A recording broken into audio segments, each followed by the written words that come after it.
que también son importantes mencionar. En primer lugar, hay que decir que luego de la Segunda Guerra Mundial, es decir, al finalizar 1945, el sistema mundo capitalista, en términos de Wallerstein,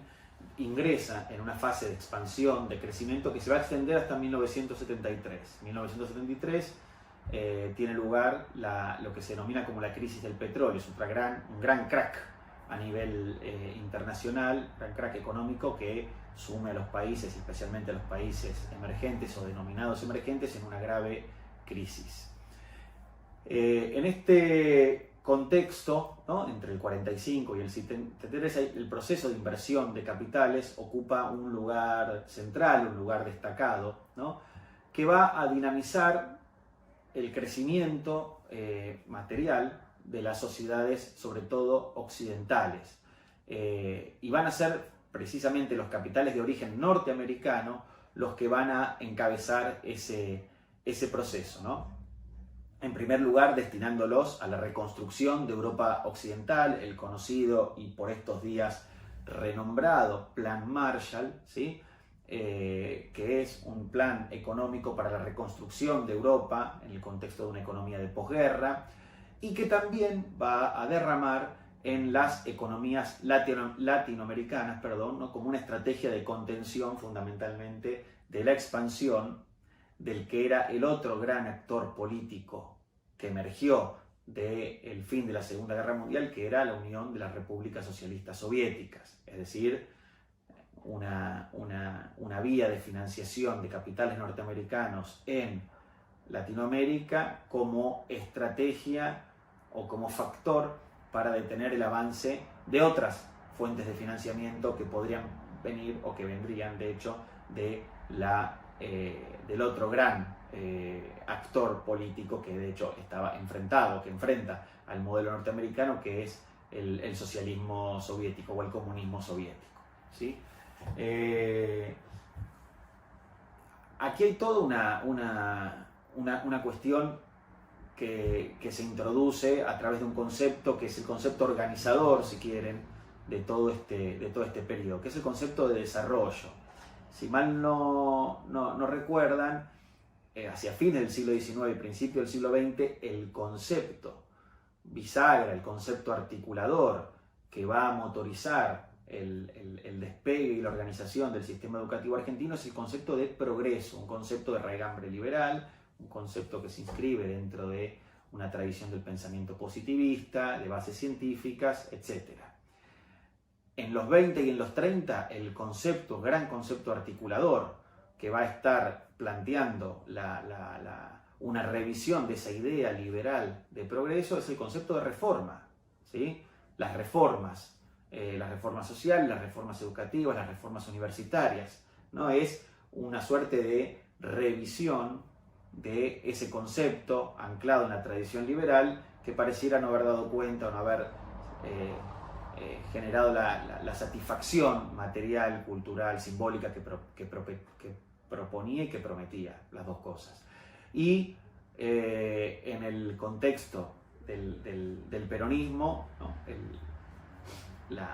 la cuestión social, de un Estado social, de la educación como derecho, se instalan fuertemente, y eso, como decía, tiene que ser reemplazado por otro concepto hegemónico que organice el mapa de los discursos educativos, pedagógicos del periodo. Y ese concepto va a ser el concepto de desarrollo, un concepto forjado en las usinas de la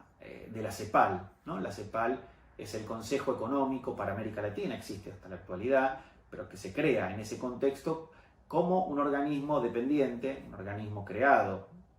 regionalmente, financiado por los Estados Unidos,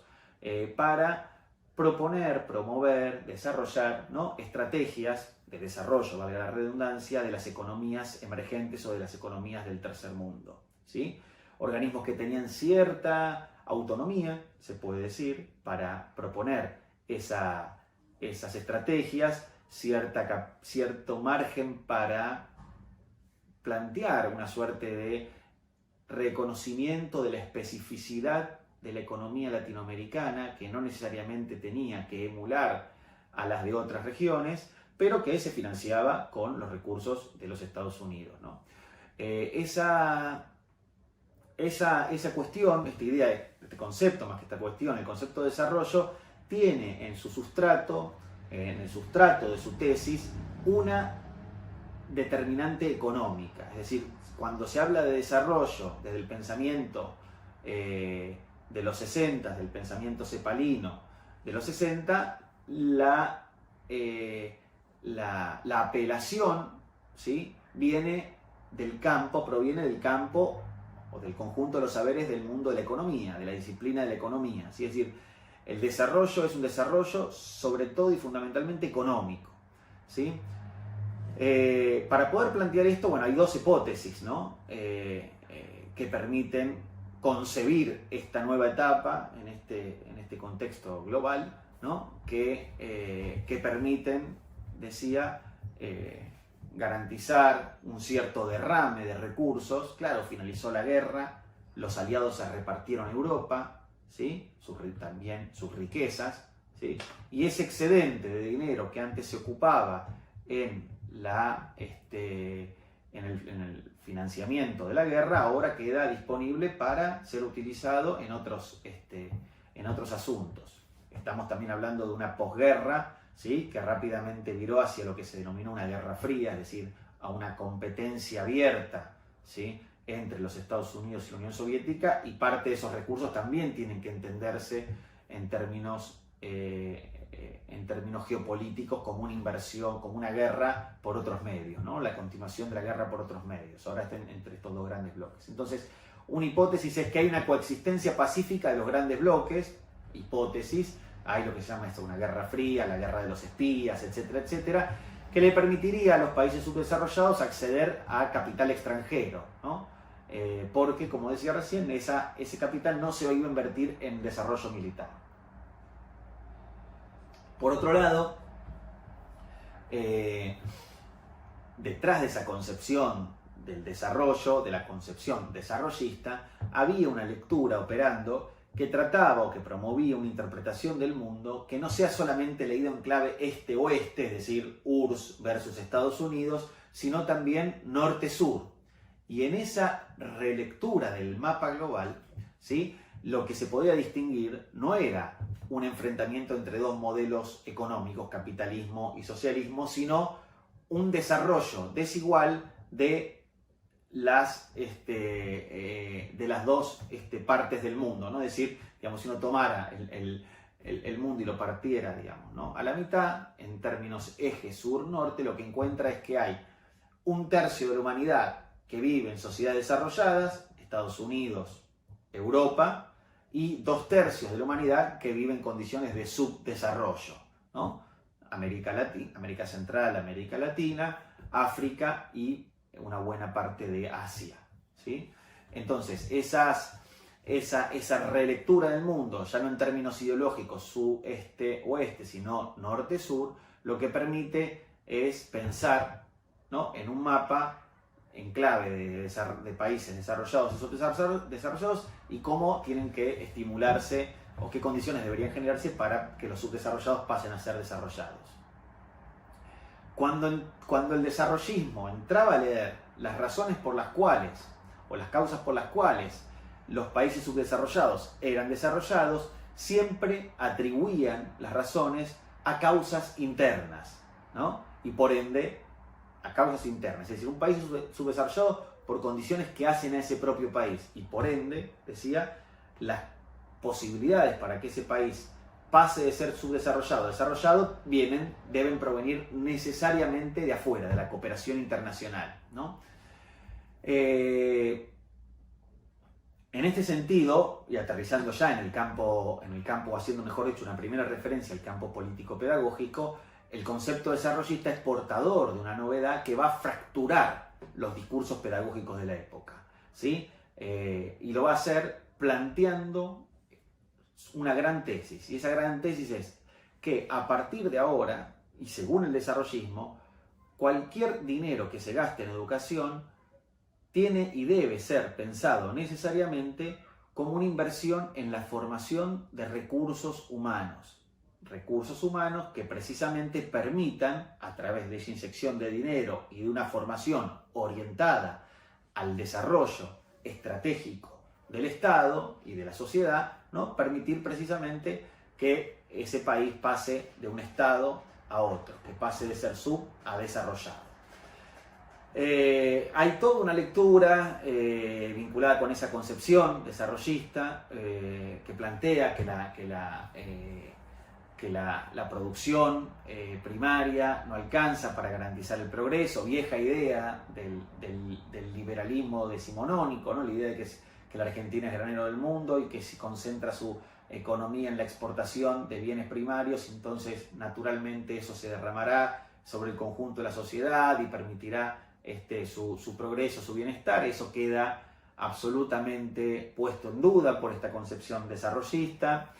Esta concepción desarrollista plantea precisamente que la población argentina, en el caso de nuestro país o de la sociedad argentina, había triplicado su nivel de consumo, y en esto claramente tiene que ver el modelo de redistribución de la riqueza planteado por el peronismo, que le permitía a capas que históricamente estaban imposibilitadas de acceder a ciertos bienes de consumo, ahora pudieran hacerlo. Hay también una elevación del nivel de vida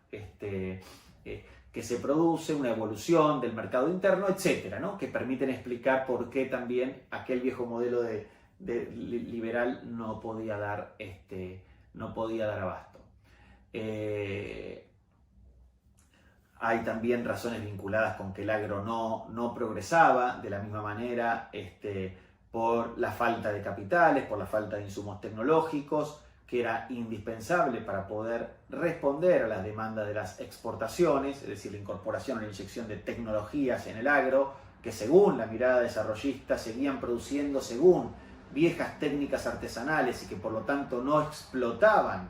¿sí?, el potencial que tenían los campos y los recursos agrícolas-ganaderos de nuestro país, etcétera, ¿no? Y el aumento de los precios, ¿no? Que era, digamos, otro de los elementos que explicaban este subdesarrollo. Por eso, precisamente, quienes escribieron las ideas desarrollistas en la Argentina, y ahí hay que destacar la figura de un prominente político intelectual argentino que fue Arturo Frondizi, que llega a la presidencia, de hecho, a través de la bandera de la Unión Cívica Radical, o con el apoyo de la Unión Cívica Radical,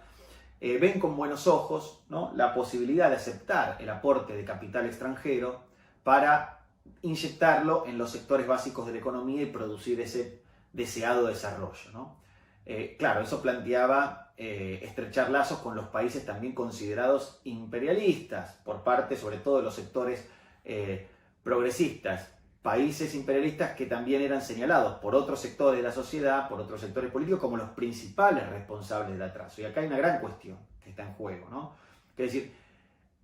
desde la concepción desarrollista se entiende efectivamente que las razones del atraso están en el propio país. Desde otras teorías, como una que va a circular muy fuertemente en esa época, la teoría de la dependencia, lo que se va a argumentar es exactamente lo contrario, es que las condiciones de atraso se explican principal y fundamentalmente porque hay países desarrollados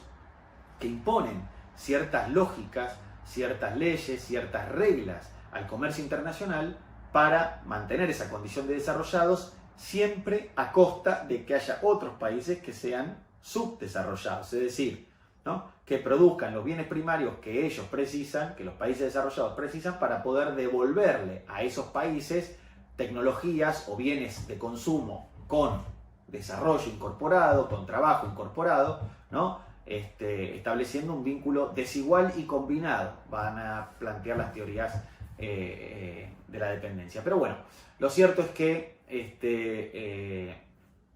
el desarrollismo, más allá de que plantea una ruptura con las tradiciones pedagógicas latinoamericanas, también produce un giro novedoso, es decir, inédito hasta este momento en la historia de la educación de nuestro país y latinoamericana, al privilegiar una rearticulación entre economía y trabajo, o entre economía, y educación, en clave, digamos, de este nuevo sujeto pedagógico que emerge, que es el sujeto que está detrás de de esta concepción de recurso humano, ¿no? Por eso también la educación pasa de ser pensada como gasto a ser interpretada como inversión, una inversión que tiene que garantizar una cierta rentabilidad que va a estar dada precisamente por la formación de capital humano que tiene que insertarse en las estructuras del Estado para poder hacerlo más eficiente y para poder desarrollar de un modo estratégico sus objetivos.